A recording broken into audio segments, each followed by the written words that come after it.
시청자 여러분 안녕하십니까? 복지TV 뉴스입니다. 2016년 시도별 장애인 복지와 교육 수준을 비교 조사한 결과 복지 분야는 격차가 조금 줄었지만 교육 분야는 여전히 격차가 큰 것으로 나타났습니다. 첫 소식 황현희 기자가 전합니다. 2016년도 시도별 장애인 복지 교육 분야 조사 결과가 공개됐습니다. 복지 분야의 전국 평균 점수는 지난해보다 높은 48.7점으로 나타났고 서울과 대구, 광주 등 6개 지역이 복지 분야 우수 지역으로 전북, 전남, 경북 지역이 분발 지역으로 나타났습니다. 복지 분야에서 1인당 장애수당과 연금 지급액은 전국 평균 58만 5,209원으로 지난해에 비해 8만 2천원가량 올랐습니다. 교육 분야는 최근 4년 연속 점수가 하락하고 있어 지역 간 격차가 더 커진 것으로 확인됐습니다. 교육 분야 우수 지역은 광주와 대전, 울산 등 6개 지역이 차지했으며 서울과 인천, 전북 지역은 분발이 필요한 것으로 드러났습니다. 시도 간 장애인 복지, 교육의 수준을 줄이기 위해서는 지방자치단체의 의지와 역할뿐만 아니라 지역의 환경과 상황을 고려하여 중앙정부 차원의 적극적이고 시적절한 지원이 이루어져야 합니다.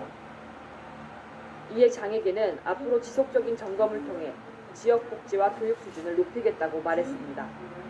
복지TV 뉴스 황현희입니다. 발달장애인의 생존권을 위한 부모들의 무기한 삭발 결의가 시작됐습니다. 이들은 발달장애인 생존권 요구안에 대한 답변을 들을 때까지 매일 2명씩 삭발식을 진행할 계획입니다. 이솔립 기자입니다. 발달장애인의 지역사회 자립을 위한 구체적인 지원 방안이 담긴 서울시 발달장애인 생존권 6대 요구안 관철을 위해 투쟁하고 있는 부모들이 서울시청 앞에서 삭발을 강행했습니다. 요구안에 대해 어떠한 입장도 내비치지 않으면서 오히려 포갑적인 태도를 보이고 있는 서울시에 대해 부모들의 입장을 삭발로 대신한 것입니다. 그런데 그저저 우리에게 돌아온 것은 역시 모르쇠로 귀 닫고 애사납다, 금초해보겠다, 모래해보겠다 일관이었습니다. 오늘의 우리의 삭발을 시작으로 박원순 시장이 정말 잘못했다, 발달장애인 정책 제대로 하겠다고 약속할 때까지 계속해서 삭발이 이어질 것 같습니다. 지난 3월부터 부모들은 발달장애인법 제정 이후 지역사회에서 이들이 살아가는데 반드시 필요한 6대 정책 요구안을 서울시청에 전달하고 협상을 진행했습니다. 그러나 서울시는 부모들의 정책 요구안에 대해 무성의한 태도로 일관, 이에 항의하는 당사자들과 부모들을 무력으로 내쫓았습니다. 이에 부모들은 항의하며 지난 4일부터 서울시청 후문에서 노숙 농성을 이어가고 있습니다. 이들은 요구안에 대한 서울시의 책임 있는 답변을 들을 때까지 매일 삭발식을 진행할 계획입니다. 한편 삭발식이 끝난 뒤 머리카락을 담아 서울시에 전달하려 했지만 경찰들에 가로막혀 무산됐습니다. 복지TV 뉴스 이솔림입니다. 서울중앙지법이 시각장애 대학생의 에버랜드 이용차별과 관련한 현장 검증을 진행한 후 다시 재판을 열었습니다. 피고인 에버랜드 측은 지난달 25일 진행된 현장 검증에 대해 당시 비상탈출 실험은 안전하게 통제된 상황에서 이루어져 현실적으로 더 위험한 상황이 발생할 수 있다고 말했습니다. 이에 원고 측은 시각장애인의 비상탈출과 구조가 어려울 것이라는 주장은 막연한 추측일 뿐이라며 에버랜드는 시각장애인을 고려한 구조 대책을 마련해야 한다고 반박했습니다. 한편 시각장애인 측 김재왕 변호사는 현장 검증에 대한 검증 조서에 일부 놀이기구의 탑승 사실이 누락됐다며 재판부에 추가 기재를 요청했습니다. 장애계가 장애를 이유로 모부성권의 기본 권리를 침해하는 차별 행위에 대해 국가인권위원회에 진정을 제기했습니다.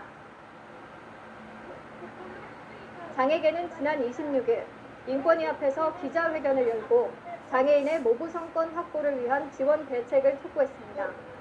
장애계에 따르면 현재 한국의 출산과 육아 정책은 비장애인 중심으로 이루어져 있어 장애인이 유형에 맞는 제도 지원을 전혀 받을 수 없는 상황입니다.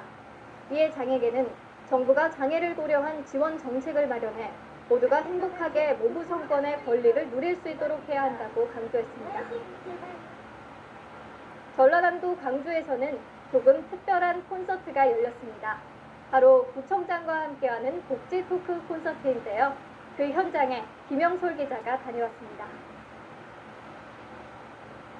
광주 사회복지 리더스 포럼은 구청장과 함께하는 복지 토크 콘서트를 개최했습니다. 이번 행사에는 서구청장과 남구청장이 직접 복지 정책을 발표하고 70여 명의 광주 지역 사회복지기관 단체장과의 시간을 가졌습니다. 대세로 갔던 민간협력. 복지 분야에서 민간 협력 체계의 구축을 구의 가장 큰 자랑거리로 생각한다는 두 구청장. 두 명의 구청장을 통해 복지 정책을 비교해보고 70여 명의 사회복지기관 단체장과의 상호 발전 방향을 모색해보는 유익한 시간이었습니다. 복지TV 뉴스 김영솔입니다.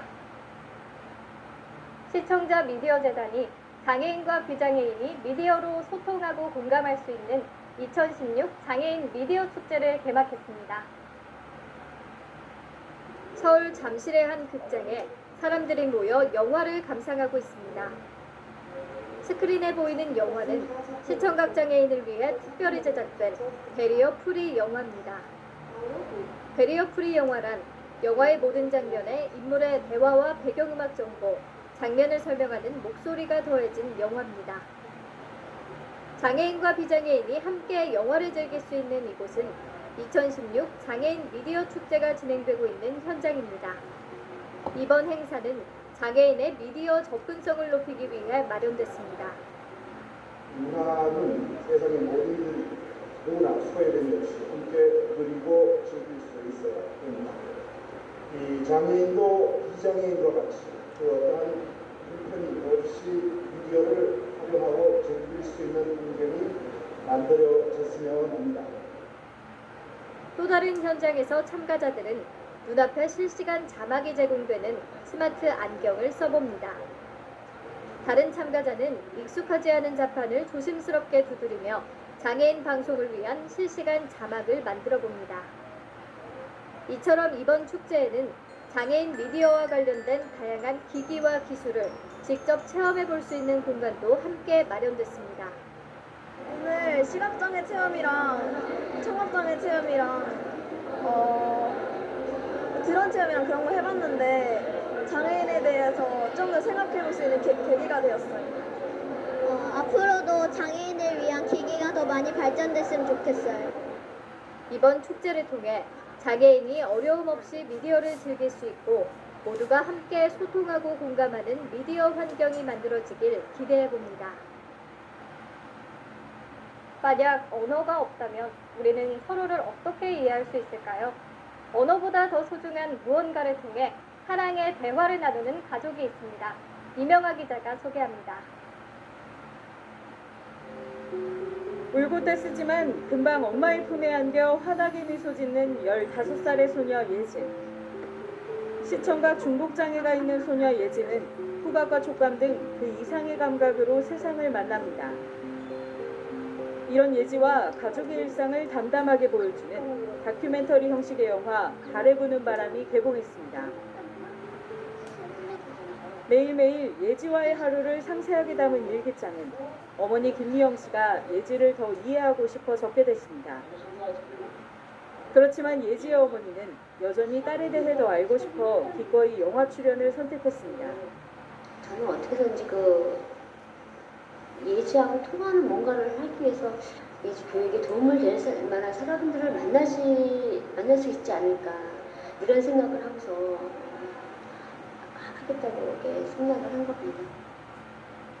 연출가는 예지와 예지 가족을 통해 가족의 진정한 의미를 알고 싶어 영화를 만들게 됐다고 말했습니다. 가족이라는 이름으로 살게 해줄 그게 뭘까라는 질문을 갖게 됐어요. 그래서 1년 반 정도 촬영을 하면서 어머니와 예지 그리고 가족들이 살아가는 모습 보고 나는 널 사랑해. 왜냐하면 넌 내 딸이니까. 거기에 어떤 수식어도 잘 필요 없다는 생각이거든요. 그걸 확인하는 시간이었어요. 영국의 시인 조지 맥도날드는 한 사람이 세상에 태어나 경험하는 가장 멋진 일은 바로 가족의 사랑을 배우는 것이라고 말했습니다.